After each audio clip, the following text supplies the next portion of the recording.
Hi friends, మీకు ఈ video నచ్చినట్లయితే ఈ వీడియోని లైక్ చేయండి, సబ్స్క్రైబ్ చేయండి. బూచి దూలుతూ ఉండటంతో ఏంటి బావా ఏమైంది, ఎందుకు ఇలా దూలుతున్నావు అని యువరాజ్ అడుగుతూ ఉంటే, రే వదల్రా అని యువరాజ్ చెంప బూచి పగలగొట్టేస్తాడు.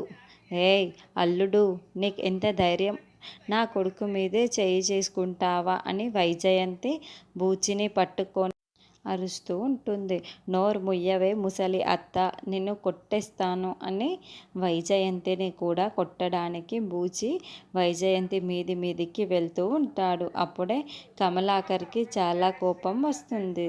రే బూచిగా, నేను కొట్టేస్తాను అని బూచి షర్టు పట్టుకొని నిలదీస్తూ ఉంటే, రే నేను కూడా నిన్ను కొట్టేస్తానురా అని కమలాకర్ పైకి తిరగబడితే బూచి వింతగా ప్రవర్తిస్తూ అందరినీ కొడతాను తిడతాను అని అరుస్తూ ఉంటాడు. దాంతో బూచి ఉన్నపలంగా కాసేపటికి స్పృహ కోల్పోతాడు. అయ్యో ఏమైంది అని కాచి కంగారు పడుతూ ఉంటుంది. వెంటనే డాక్టర్ని పిలిపించండి అని కౌశికి చెబుతుంది. ఇక బూచిని మంచం పైన పడుకోబెట్టి ఉంటే డాక్టర్ వచ్చి చెక్ చేస్తూ ఉంటాడు.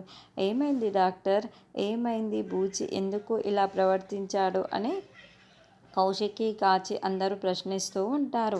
అప్పుడే ఆ డాక్టర్, చూడండి ఇతనికి మాదక ద్రవ్యాల అలవాటు ఏమైనా ఉందా అని డాక్టర్ ప్రశ్నిస్తూ ఉండటంతో, ఏంటి డాక్టర్ ఎందుకు అలా మాట్లాడుతున్నారు అని, అలాంటి అలవాట్లు ఏమీ లేదు కదా అని కాచి కౌశికి చెబుతూ ఉంటుంది.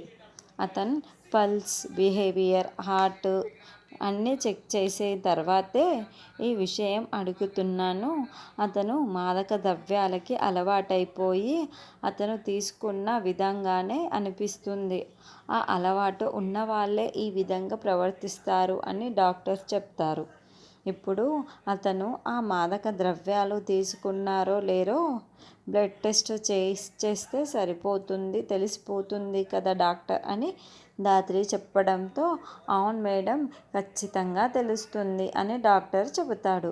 అమ్మో, ఇప్పుడు కనుక బ్లడ్ టెస్ట్ పంపిస్తే మాదక ద్రవ్యాలు తీసుకున్నాడని అందరికీ నిజం తెలిసిపోతుంది కదా అని, అప్పుడు అవి ఎక్కడి నుండి వచ్చాయి అని కూడా ఆరా తీస్తారు, తెలియకూడదు అని యువరాజ్ మనసులో అనుకుంటూ ఉంటాడు.